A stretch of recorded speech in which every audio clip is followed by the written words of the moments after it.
This is a video response to Ed Jacobson. First of all, Ed, thank you very much for just a really outstanding video. Really impressive for a first time upload and just solid all the way through. I've really struggled for the last 2 weeks to come up with anything appropriately thoughtful in response without rambling and going off on lots of tangents. Just so many ideas going on in my head as I watch your video that it's hard for me to stay on point. But I'll try to stay concise and on topic here. My first reaction to your discussion about how people tell you to think about it but not too much, you're right, I do get a kick out of that. It's kind of like a tacit admission. They're saying, as long as you do a terrible job of thinking about it, you'll understand where I'm coming from. So yeah, that does make me chuckle. One minor clarification in terms of conscious and unconscious. I think it's worth maintaining a distinction between something that's unconscious and something that's conscious stupid. Which is to say that I think some processes are conscious but not well thought out, but I think that is still distinct and separate from something that's simply unconscious. For example, in terms of assessments of intelligence, I actually prefer the unconscious only because so many people are so bad at doing the conscious. I think that that conscious assessments of things tend to be much more malleable, are not based on the same criteria, and are often subject to a much different analysis. I think that the unconscious side, however, is much more consistent and reliable and accurate. Assessments of design, however, I think are fully conscious, and that the problem is that they rely on assessments of intelligence, and people tend to borrow both from conscious and unconscious processes. So I think the less thought out versions of conscious assessments of design are basically misapplying the unconscious. So it's kind of like in terms of software, there might be a subroutine that does a particular function very effectively. A junior software engineer might identify this process and want to employ it into their larger software.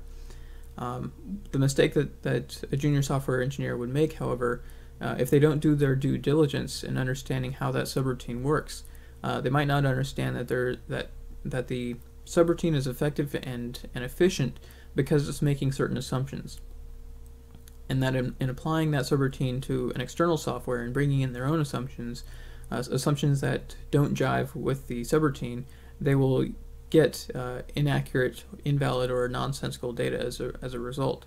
And so a more experienced and knowledgeable software engineer would be able to identify that and say, no, you're doing it wrong, you're misapplying the subroutine.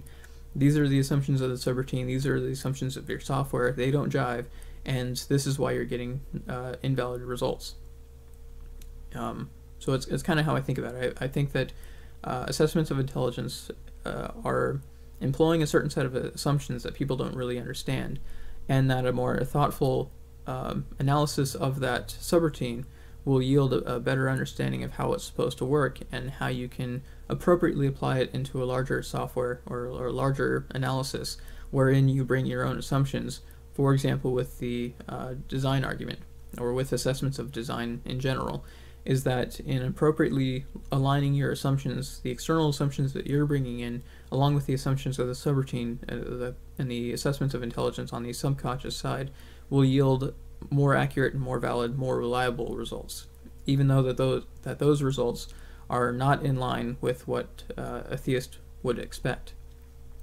They're obviously getting results that they want, but not for the right reasons, because their software is not behaving as designed.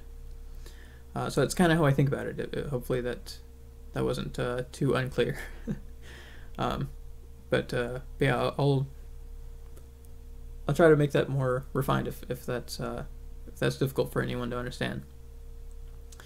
As far as the ontological argument, it's interesting that you mentioned that I should approach the teleological argument from the context of the ontological argument, and that's an interesting idea. I hadn't really thought of that before. Most of the time, I don't really like to spend a lot of time dissecting other people's terrible definitions, but in this case, I think it's an interesting task and one that's I might take you up on that one. In terms of why a God would want to do anything. I have two general thought processes. First of all, when we try to assess why a God would do one thing or another, what we obviously, as every atheist knows, we're applying human psychology to this ethereal being. So my thought processes are about explaining why we shouldn't do that, and why we shouldn't apply human psychology to the situation. And one of the interesting things about theists is that they will often apply only a certain amount of human psychology. That is, that they will apply certain aspects and qualities to him, but not all of them. And so one of my first idea, and I've been thinking about this for a long time, is to make a video which would be a sort of quasi argument ad absurdum, where I would apply all of human psychology to God and explain why we shouldn't do that. Which basically, that argument would say that in the context of the God is not God argument, in terms of assessing how an omnipotent being cannot intelligently design something without applying limitations upon themselves. So if you've understood that argument, and then you think about that in terms of the Christian mythology, in terms of the original sin story and everything else, you end up with this interesting phrase wherein you have to ask the question of how does an omnipotent being intelligently design stupid people in his own image? Which is to say that, I mean, there isn't any question as far as how bright our general populace is, and the outlook isn't great. You know, the Einsteins and the Newtons are only sprinkled through history, and by and large, we know that the planet is full of idiots. You know, whether you're a genius or a moron, everyone is looking back at someone else and calling them a dumbass. So it's not up for debate as far as how brilliant we are as a general species, especially when you look at modern media and Jersey Shore and all those things. Internet memes obviously catch on very quickly like wildfire because people are not really interested, by and large, in more thoughtful discussions. So we have to ask the question, is how is it that an omnipotent being who is supposedly intelligently designing something so complicated and brilliant as the flagellum would produce people that are so dumb? You know, what does that tell us about the being in question?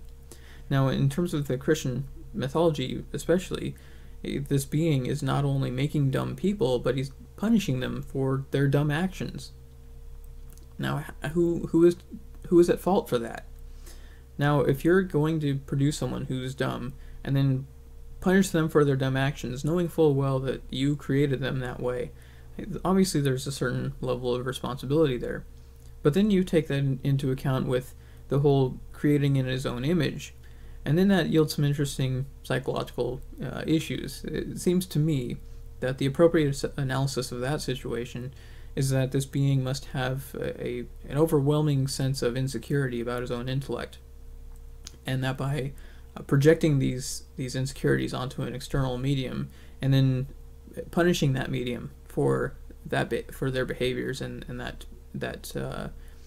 those characteristics, it seems to me that such a being the motivation for such a being to do so would be to cathartically absolve themselves of that anxiety, and to not and by getting rid of that anxiety, they no longer have to pursue self-improvement.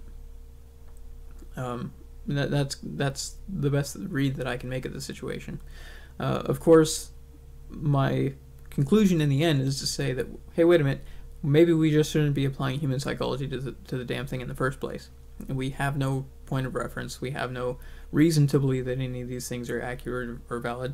And why would anyone think that any level of armchair psychology would be appropriately applied to a being so magnificent or mysterious?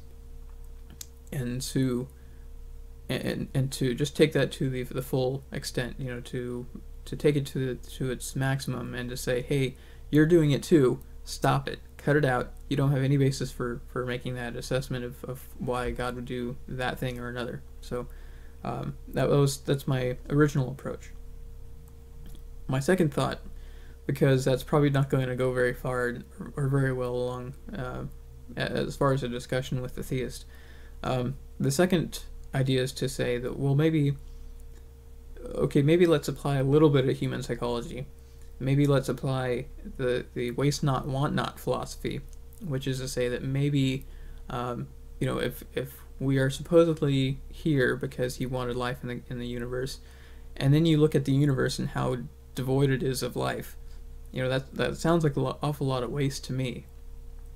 If the purpose of the universe is to support life, and then you look at the disparity between that and the reality, you have to say that there's a lot of waste there. So maybe we can only appreciate his desires through the lens of understanding through understanding that waste. Waste not, want not. If he weren't so wasteful, maybe he wouldn't want as much.